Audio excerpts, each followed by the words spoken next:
bounce back after what was a pretty rough start there? It was. They came out very aggressive, and we came out a little bit not as aggressive.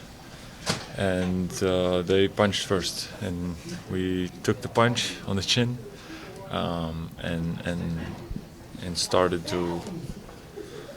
to bring ourselves back in the game. And then by halftime we were close, but then second half I felt like we really turned it on, but they kept fighting throughout the game. They really did. They were aggressive. They had a good game plan. They were physical. We were just, we were good, and we were able to win these games. The second half I really liked our second half. Our like mental strength and ability to execute under pressure was good tonight. So I think we made a step forward for sure. Yep. For you, what kept you in it after a rough first half? I knew I had to turn it on. I was terrible in the first half, and I knew I had to turn it on, and I was happy that the game was that close already, So, again, those mismatches, JT, JB, all of these guys just found me. I was able to get myself in the game, and get some easy free throws, some easy looks, hit a couple threes, and just was aggressive, but let the game come to me. And I think that's that was a big contrast from first to second half. So I'm happy about how I was able to bounce back after that first half. Joe just talked about how much Jason and Jaylen do that can go overlooked sometimes when they don't have the huge stat lines. Obviously, a lot of you guys have had to sacrifice, but with those two specifically, how does their willingness to sacrifice kind of allow the rest of you guys to flourish? I think it will go around the league. Maybe it will go a little bit under the radar because maybe if the stats doesn't look as good or whatever, it's people are, he's not putting up what he did last year or whatever. But realistically, it shows more about them and their character and their leadership to be able to hit me on the mismatch, then find the open guy and not try to finish some tough shot. These kind of things. Those are small things. If you watch the game, you appreciate. But from outside, I think they'll be the ones that are maybe going to look, he's not putting up the same stats. But realistically, they're playing really good basketball and making us win by doing that. You see Jaylen after practice a lot, working with coaches on his passing, and just trying to grow that area of his game. You've been complimentary of how he's helped you as a passer. How do you see him working on that at practice? Do you guys work together on that? Just your chemistry in that passing game, and is he almost underrated because of the assists?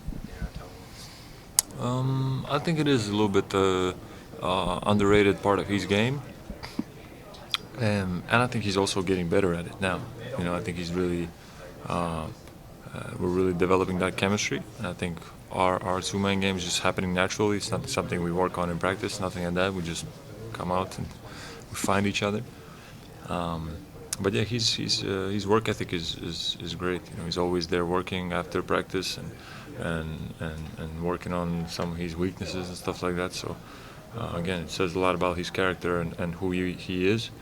And again, this translates to the whole team and the whole organization. Tonight in crunch time on defense, you were blitzing, defending 30 feet out. Most of the season, you've just been in a deep drop and just trying to kind of zone the whole paint. How are you starting to find comfort defending out in space, getting to different types of coverages, kind of doing everything everybody else does out there? Yeah. Honestly, I would even say maybe I'm a bit more uncomfortable just being back. Because it feels like I'm a little bit too passive, and I'm, of course, the main goal for me is to protect the rim, and I'm on the backside. But whenever I'm asked or whenever I see and make those reads that I'm up and I'm more aggressive, I can also do that. And especially late game, we just turn it on, we lock in and guard whoever, Mitchell, Garland, those are super quick guys. But me and all of us, we try to keep up with them, and I think we're capable of doing so. And that's it's almost more comfortable for me to be this up and engaged, and back there I'm kind of sometimes a bit uncomfortable, but I understand that's that's what we want to do and how our defense is built. So whatever I'm being asked, I just want to do that to the best level I can. Final question for Kristaps. The first half, you had like that side pick and roll where Allen just rolled on you and he dunked on you. Yeah. So did you want to does it help you when you're being guarding further up there to get more physical on defense and even be more aggressive on offense and play that way? The thing is, if I am up aggressive with Allen, let's say, he is a really good roller and a really good lob threat. So if I'm up, you give up a couple lobs, you're like, okay, I need to be back. But then that's a good team that we're playing against. You know, you're back, boom, Mitchell comes off, shoots it, Strus, Garland. Those are all dangerous guys. That's why it's not as simple as just to say, oh, now I have to be up, now I have to be down. There's always something, you know, that they have to go to. And Allen, yeah, I knew it was coming too. He caught me.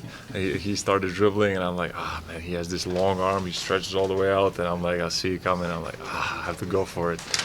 And he caught me, and tonight I did not get him back, but usually we get each other one time every game. So we have one more game coming, you know, against them. So hopefully it's my turn.